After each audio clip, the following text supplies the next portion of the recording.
കഴിഞ്ഞ ജൂൺ മാസത്തിൽ മിഡിൽ ഈസ്റ്റിനെ ഞെട്ടിച്ചുകൊണ്ട് അമേരിക്ക ഒരു ആക്രമണം നടത്തിയിരുന്നു. അന്ന് UN-ൽ കാര്യമായ ചർച്ചകളൊക്കെ നടക്കുകയും അമേരിക്ക ലോക പോലീസ് ചമച്ച് ഇത്തരം ഏകപക്ഷീയമായ ആക്രമണങ്ങൾ നടത്തുന്നത് നിർത്തണമെന്ന പ്രമേയമൊക്കെ പാസാക്കുകയും ചെയ്തു. എന്നാൽ ഇപ്പോൾ വെനിസ്വേലയെ ആക്രമിച്ചിരിക്കുന്നു. വീണ്ടും UN സെക്യൂരിറ്റി കൗൺസിൽ ചേർന്നിരിക്കുകയാണ്. ഈ യോഗത്തിൽ ഇറാൻ തങ്ങൾക്ക് നേരെ ഉണ്ടായ ആക്രമണത്തെ കൂടി സൂചിപ്പിച്ച് അമേരിക്കയെ വിമർശിക്കുകയുണ്ടായി. ഇറാന്റെ UN സെക്യൂരിറ്റി കൗൺസിലിലെ പ്രസംഗത്തിന്റെ മലയാള പരിഭാഷയാണ് ഈ വീഡിയോയിലൂടെ നിങ്ങളുമായി പങ്കുവെക്കുന്നത്. പ്രധാനമായും 4 കാര്യങ്ങളാണ് ഇറാൻ UN-ൽ സംസാരിച്ചത്. ഇറാൻ UN-ൽ ഉന്നയിച്ച 4 കാര്യങ്ങൾ.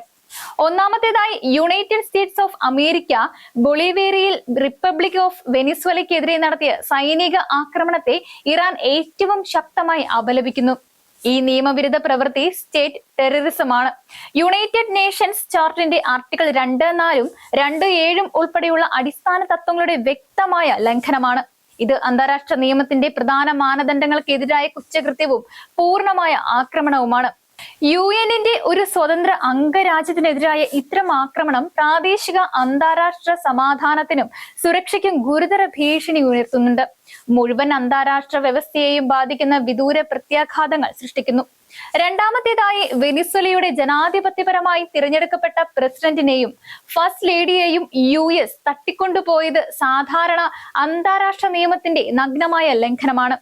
രാജ്യതലവന്മാർക്കും സർക്കാർ തലവന്മാർക്കും നൽകിയിരിക്കുന്ന ഇമ്മ്യൂണിറ്റികളുടെ സുരക്ഷയെ ഇത് ലംഘിക്കുന്നു. മാത്രമല്ല, രാജ്യങ്ങളുടെ പരമാധികാര സമത്വത്തിന് നേരെയുള്ള കടുത്ത ആക്രമണമാണ്. ഇറാൻ വെനിസ്വേലയുടെ സ്വയം പ്രതിരോധ അവകാശം ഓർമ്മിപ്പിക്കുകയും UN-നും പ്രത്യേകിച്ച് സെക്യൂരിറ്റി കൗൺസിലിനും ഈ നിയമവിരുദ്ധ ആക്രമണം അവസാനിപ്പിക്കുവാനും ഉത്തരവാദികളെ കുറ്റവിചാരണ ചെയ്യുവാനും ഉടൻ നടപടി സ്വീകരിക്കുവാനുള്ള ബാധ്യത ഊന്നി പറയുകയും ചെയ്യുന്നു. വെനിസ്വേലയുടെ ജനങ്ങളെയും നിയമാനുസൃത സർക്കാരിനെയും ഇറാൻ പൂർണ്ണമായും പിന്തുണയ്ക്കുന്നു. മൂന്നാമതായി, US പരസ്യമായിട്ട് തന്നെ അന്താരാഷ്ട്ര നിയമത്തിനും UN ചാർട്ടിനും പകരം സ്വന്തം ആഭ്യന്തര നിയമം അടിച്ചേൽപ്പിക്കുവാൻ ശ്രമിക്കുന്നു. ഇത് മുഴുവൻ അന്താരാഷ്ട്ര സമൂഹത്തിനും എല്ലാ അംഗരാജ്യങ്ങൾക്കും ഗുരുതര മുന്നറിയിപ്പാണ്. ചാർട്ടർ അധിഷ്ഠിതമായ അന്താരാഷ്ട്ര നിയമവ്യവസ്ഥയുടെ അടിത്തറ തന്നെ ഇത് ഇളക്കുന്നു. അപകടകരമായ കീഴ്വഴക്കങ്ങൾ സൃഷ്ടിക്കുന്നു. ഇത് നിസ്സംശയം നിരസിക്കപ്പെടേണ്ടതാണ്. ബലപ്രയോഗത്തിലൂടെ സമാധാനം സ്ഥാപിക്കുക എന്ന അമേരിക്കൻ നയം നിയമവാഴ്ചയുടെ ഭരണത്തിന് പകരം ബലത്തിന്റെ നിയമവും കാട്ടുതീയുടെ നിയമവും പ്രോത്സാഹിപ്പിക്കുന്നു. ഇത് അനുവദിച്ചു കൊടുത്താൽ ചാർട്ടർ സ്ഥാപിച്ച കൂട്ടായ സുരക്ഷാ സംവിധാനം നിഷ്ക്രിയമാവും. നാലാമതായി, US-ന്റെ വ്യക്തമായ ഭീഷണികളുടെയും ആക്രമണങ്ങളുടെയും മുന്നിൽ സെക്യൂരിറ്റി കൗൺസിലിന്റെ തുടർച്ചയായ നിഷ്ക്രിയത അപകടകരമായ അന്തരീക്ഷം സൃഷ്ടിക്കുകയും അത് അന്താരാഷ്ട്ര നിയമങ്ങൾക്ക് പുല്ലുവില പോലും നൽകാത്ത അമേരിക്ക പോലുള്ള രാജ്യങ്ങളെ കയറൂരി വിടുന്നതിനും കാരണമായിട്ടുണ്ട്. ഇത് US-നെയും അവരുടെ പിന്തുണക്കാരെയും കൂടുതൽ നിയമവിരുദ്ധ പ്രവൃത്തികളിലേക്ക് പ്രോത്സാഹിപ്പിക്കുന്നു. ഈ ദിവസങ്ങളിൽ അമേരിക്കൻ പ്രസിഡന്റ് ചാർട്ടിന്റെ ആർട്ടിക്കിൾ 2-ഉം ലംഘിച്ച് ഇറാനിനെതിരെ ബലപ്രയോഗ ഭീഷണി ആവർത്തിച്ച് നടത്തിയിരിക്കുകയാണ്. അതേസമയം ഇറാനിൽ ജനങ്ങൾക്ക് വേണ്ടി മുതലക്കണ്ണീർ ചൊരിയുകയും അവരെ പിന്തുണയ്ക്കുന്നുവെന്ന് കപടമായി ആവശ്യപ്പെടുകയും ചെയ്യുന്നു.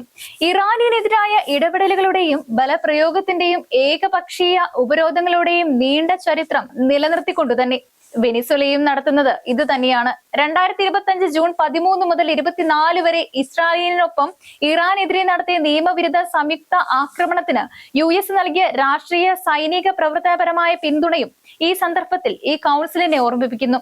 അത് സിവിലിയന്മാരുടെ മരണത്തിനും അടിസ്ഥാന സൗകര്യങ്ങളുടെ നാശത്തിനും ഇറാനിൽ ജനങ്ങളുടെ മൗലിക മനുഷ്യാവകാശ ലംഘനങ്ങൾക്കും കാരണമായിട്ടുള്ളതാണ്. ഇറാൻ തന്റെ പരമാധികാരം, പ്രാദേശിക അഖണ്ഡത, ദേശീയ സുരക്ഷ, ജനത എന്നിവയെ ഏതൊരു വിദേശ ഇടപെടലിൽ നിന്നും സംരക്ഷിക്കുവാനുള്ള ഞങ്ങളുടെ അവകാശം വീണ്ടും ഉറപ്പിച്ചു പറയുന്നു. തങ്ങളുടെ നിയമവിരുദ്ധ ഭീകര പ്രവൃത്തികളിൽ നിന്നും അമിതമായ എക്സ്കലേഷനിൽ നിന്നും ഉണ്ടാകുന്ന എല്ലാ പ്രത്യാഘാതങ്ങൾക്കും യുണൈറ്റഡ് സ്റ്റേറ്റ്സ് പൂർണ്ണ ഉത്തരവാദി ആയിരിക്കുമെന്നും മുന്നറിയിപ്പ് നൽകുന്നു. അവസാനമായി, ഈ യോഗത്തിൽ അമേരിക്കൻ പ്രതിനിധി ഇറാനെ കുറിച്ച് ഉന്നയിച്ച അടിസ്ഥാനരഹിതമായ ആരോപണങ്ങളെയും അനാവശ്യ പരാമർശങ്ങളെയും ഞങ്ങൾ തികഞ്ഞ പുച്ഛത്തോടെ തള്ളിക്കളയുകയാണ്. യാഥാർത്ഥ്യങ്ങൾ സ്വയം സംസാരിക്കുന്നവയാണ്. അത് അമേരിക്കയുടെ നുണപ്രചരണമല്ല. രാഷ്ട്രീയ പ്രസംഗങ്ങളോ നിർമ്മിത കഥകളോ കൊണ്ട് അവ മറയ്ക്കാനാവില്ല.